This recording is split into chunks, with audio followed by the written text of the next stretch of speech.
Discriminación laboral. Las diferencias salariales por lo general reflejan diferencias en las habilidades, la experiencia o la disposición de hacer trabajo duro o peligroso, pero estas diferencias pueden también reflejar discriminación contra grupos particulares de la sociedad, como las minorías étnicas, las mujeres, las castas inferiores u otros grupos.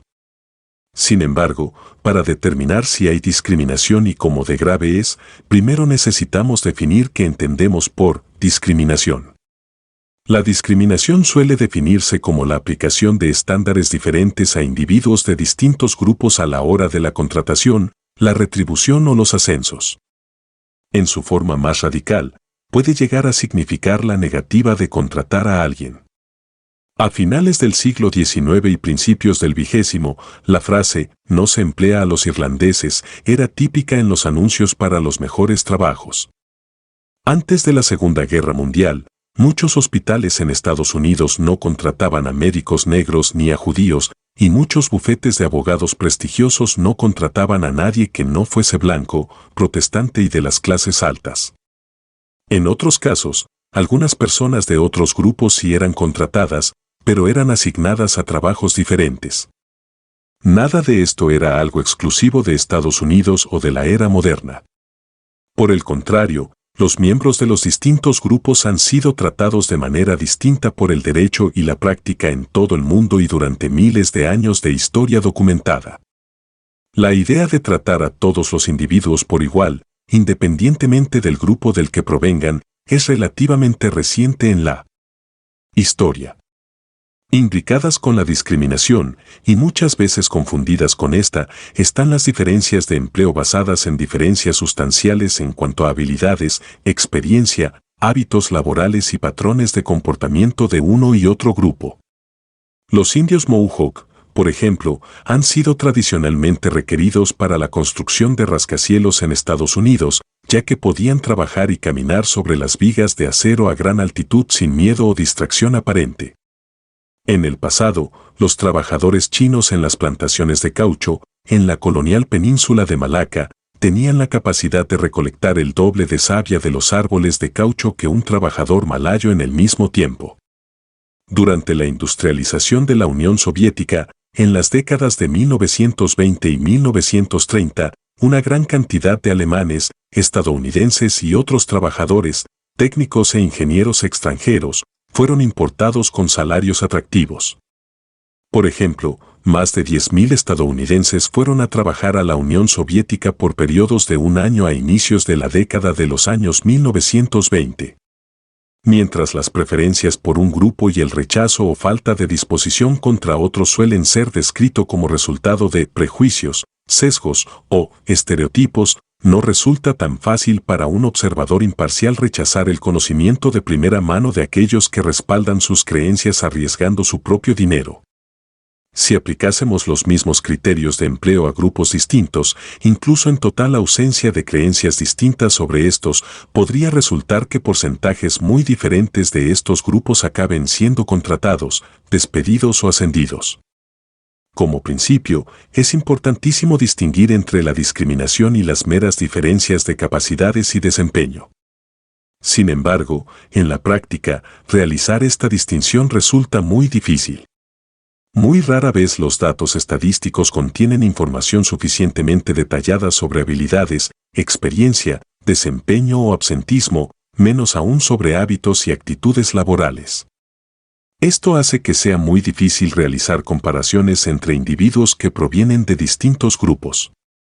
Las mujeres, por ejemplo, tradicionalmente han tenido sueldos más bajos que los hombres, pero una de las causas es que suelen dar a luz en algún momento de sus vidas y muchas de ellas salen del mercado de trabajo hasta que sus niños alcanzan una edad en la que ya pueden ser enviados a una guardería y entonces retornan al trabajo. Estas interrupciones en sus carreras cuestan a las mujeres experiencia laboral y antigüedad, que a su vez pueden perjudicar el incremento de sus ingresos a lo largo de los años en relación con los hombres que han continuado trabajando durante ese tiempo. No obstante, en 1971, las mujeres estadounidenses solteras que no habían parado de trabajar desde la secundaria hasta sus 30 años ganaban un poco más que los hombres que habían hecho lo mismo, a pesar de que las mujeres como grupo ganaban sustancialmente menos que los hombres. Esto sugiere que los empresarios sí estaban dispuestos a pagar a las mujeres lo mismo que a los hombres, aunque sea por obligación de la competencia en el mercado de trabajo, y que las mujeres con la misma experiencia superaban incluso a los hombres en rendimiento y por tanto ganaban más, pero que las diferencias en las responsabilidades domésticas evitaban que las personas de ambos sexos, en el conjunto, tuvieran una experiencia laboral idéntica o un ingreso idéntico según dicha experiencia. Esto no debería sorprendernos. Si, por ejemplo, las mujeres ganasen tan solo un 75% de lo que ganan los hombres con el mismo nivel de experiencia y rendimiento, cualquier empresario podría contratar 4 mujeres en lugar de 3 hombres por el mismo dinero y conseguir así una ventaja decisiva en costes de producción en relación con las empresas de la competencia. En otras palabras, cualquier empresario que optara por discriminar a las mujeres estaría incurriendo, innecesariamente, en costes más altos, arriesgando ganancias, ventas y la supervivencia en una industria competitiva. Vale la pena hacer hincapié, nuevamente, la distinción hecha en el capítulo 4 entre causalidad intencional y causalidad sistémica. Incluso si ningún empresario, de manera consciente e intencional, se diera cuenta de las implicaciones económicas negativas de discriminar a las mujeres, los efectos sistémicos de la competencia tenderían a eliminar con el tiempo a aquellos que pagan un diferencial por el sexo que no se corresponde con una diferencia en productividad. Este proceso se aceleraría a medida que las mujeres pusieran sus propias empresas, como en efecto ocurre, en las que no se discrimina a otras mujeres. Los diferenciales de sueldo entre mujeres y hombres no son iguales en general, sino que varían entre las mujeres que tienen hijos y las que no. Según un estudio, las mujeres sin hijos ganaban un 95% de lo que ganaban los hombres, mientras que las que los tenían ganaban apenas un 75% de lo que ganaban los hombres. También debe señalarse que las mujeres sin hijos no necesariamente tienen los mismos tipos de empleo que los hombres. La posibilidad misma de tener hijos hace que ciertos oficios sean más o menos atractivos para ellas, incluso antes de ser madres. Profesiones como bibliotecaria o maestra, en las que es más fácil retomar el trabajo tras ausentarse unos años para cuidar niños pequeños, son más atractivas para las mujeres que piensan convertirse en madres que otras ocupaciones como ingeniero en informática, en las que unos pocos años fuera del mercado laboral te pueden dejar muy desfasado, puesto que se trata de un campo que cambia muy rápidamente. En suma, las mujeres y los hombres realizan elecciones ocupacionales distintas y se preparan especializándose en una gama distinta de materias a lo largo de su formación profesional.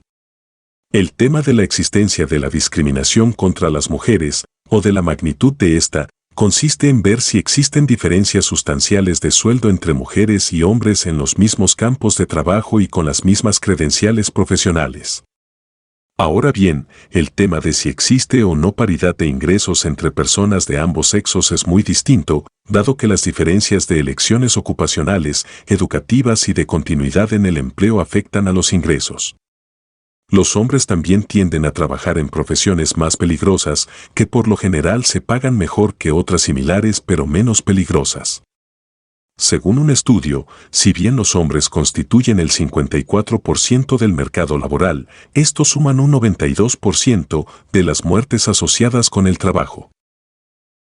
Problemas similares, cuando se trata de comparar individuos realmente comparables, hacen que sea difícil determinar la presencia y magnitud de la discriminación entre diferentes razas y grupos étnicos. Es común, en Estados Unidos y en otros países, que entre grupos de distintas razas o etnias haya una diferencia de edad de 10 años o más. Ya vimos antes la gran diferencia de ingresos que la edad puede implicar. Mientras las estadísticas brutas muestran grandes diferencias de ingreso entre distintos grupos raciales y étnicos en Estados Unidos, un desglose más preciso por lo general muestra diferencias mucho más pequeñas. Por ejemplo, varones afroamericanos, anglosajones e hispanos de la misma edad, 29, y coeficiente intelectual, 100, en Estados Unidos, han mostrado ingresos que difieren en menos de $1,000. En Nueva Zelanda, si bien existen grandes diferencias de ingreso entre la población maorí y la población blanca, se reducen radicalmente si comparamos a los maoríes con otros neozelandeses de la misma edad con formación parecida y habilidades similares. Gran parte de la discusión sobre discriminación procede como si los empresarios fueran libres de tomar cualquier decisión arbitraria cuando quisieran en relación con la contratación o el sueldo. Esto ignora el hecho de que los empresarios no operan aisladamente sino dentro de un mercado. Las empresas compiten, unas con otras, por empleados, así como por clientes.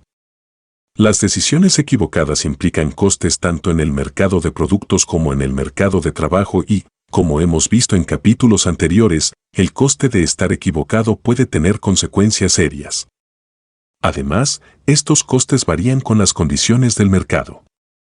Si bien es evidente que la discriminación impone un coste en aquellos que son discriminados, en tanto pierden oportunidades de mayores ingresos, también es cierto que la discriminación puede imponer costes en aquellos que discriminan, de manera que también pierden oportunidades de mayores ingresos. Por ejemplo, cuando un propietario rehúsa alquilar un apartamento a personas del grupo incorrecto, esto puede significar tener el apartamento desocupado durante más tiempo. Obviamente, supone una pérdida de renta si estamos en un mercado libre. No obstante, si existe control de alquileres, con un exceso de aspirantes a apartamentos vacantes, entonces dicha discriminación no le cuesta nada al propietario. Principios muy similares se aplican en los mercados de trabajo. El empresario que rehúsa contratar a individuos cualificados, pero del grupo incorrecto, se arriesga a dejar una vacante por mayor tiempo en un mercado libre. Esto significa que debe dejar parte del trabajo sin hacer y pedidos de clientes sin satisfacer, o de lo contrario debe pagar tiempo extra a los empleados existentes para que hagan el trabajo, lo que de cualquier manera cuesta más dinero. Sin embargo, en un mercado donde los salarios son establecidos artificialmente por encima del nivel en que estarían mediante la oferta y la demanda, el excedente de aspirantes puede significar que la discriminación no cueste nada al empresario. El hecho de que estos salarios artificialmente más altos hayan sido fijados por un sindicato de trabajo o por una ley de salario mínimo no cambia el principio. La evidencia empírica sugiere fuertemente que la discriminación racial tiende a ser mayor cuando los costes son menores y menor cuando los costes son mayores. Incluso en Sudáfrica, durante el apartheid, donde la discriminación racial contra los negros era requerida por ley, los empresarios blancos en industrias competitivas frecuentemente contrataban más negros y en mejores puestos de lo que les permitía el gobierno, al punto que muchas veces eran multados cuando eran descubiertos. Esto era así porque había un interés económico propio de los empresarios por contratar negros. De igual manera, los blancos que querían construir casas en Johannesburgo frecuentemente optaban por contratar grupos ilegales de albañiles negros y ponían nominalmente a un blanco como fachada para cumplir el requisito legal, en lugar de pagar el precio más alto de contratar grupos de albañiles blancos como exigía el gobierno. Asimismo, los propietarios blancos con frecuencia alquilaban viviendas a los negros en áreas donde, por ley, solo a los blancos les era permitido vivir. El coste de la discriminación para los que discriminan es crucial en dichos comportamientos. Los empresarios que están gastando el dinero de otros, por ejemplo, agencias gubernamentales u organizaciones sin fines de lucro, se ven mucho menos afectados por el coste de la discriminación. En muchos países del mundo, la discriminación gubernamental ha sido mayor que la discriminación de las empresas que operan en mercados privados y competitivos. Cuando entendemos la economía básica de la discriminación nos resulta más fácil entender por qué los negros estadounidenses eran actores en los shows de Broadway, en una época en que no se les permitía siquiera alistarse en la Fuerza Naval de Estados Unidos y se les mantenía excluidos de muchos empleos civiles del gobierno. Por una parte, los productores de Broadway no estaban dispuestos a perder una gran cantidad de dinero por no contratar artistas negros capaces de atraer a un público masivo. Por la otra, los costes de la discriminación gubernamental eran pagados por los contribuyentes, aunque estos no se hayan dado cuenta. De la misma manera que las leyes de salario mínimo reducen el coste de la discriminación para el empresario, las leyes de salario máximo aumentan el coste de la discriminación para este. Entre los pocos ejemplos de leyes de salario máximo en los últimos siglos podemos citar los controles de salarios y precios impuestos en Estados Unidos durante la Segunda Guerra Mundial. Debido a que los salarios no podían subir al nivel al que llegarían bajo la oferta y la demanda, había una escasez de trabajadores, de la misma manera en que hay escasez de vivienda cuando existe control de alquileres. Muchos empresarios que jamás habían contratado negros o mujeres o que no los habían contratado en empleos dignos antes de la guerra, comenzaron a hacerlo después de esta. La imagen icónica de Rousey de Riveter, que apareció en la Segunda Guerra Mundial, fue en parte un resultado de los controles de salarios y precios.